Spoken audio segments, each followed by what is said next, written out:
Good evening. The funerals began today. Victims of the terror attacks in Paris were laid to rest in France and in Israel. We'll have more about that in just a moment, but first, here's the latest on the investigation. There is new information tonight about who paid for the attack that left 12 people dead at the offices of the satirical magazine Charlie Hebdo. And there's new video of the gunman. Bob Orr begins our coverage. In this video taken after the attack, one of the Kouachi brothers yells, "We avenge the Prophet Muhammad." The Kouachis then calmly reload their automatic weapons.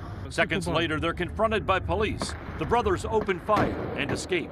CBS News has learned the Kouachis received $20,000 from Al-Qaeda in Yemen to help finance the attacks. Sources say the brothers had long-standing links with the group, also known as AQAP.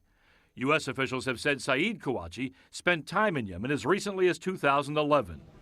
White House Press Secretary Josh Earnest said the U.S. has provided French investigators with the brothers' travel records.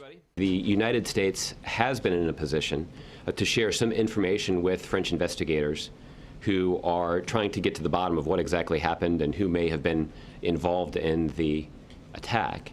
Investigators know the Kouachis had strong connections to grocery store gunman Amedy Coulibaly, and all three were part of a well-known jihadi group inside France.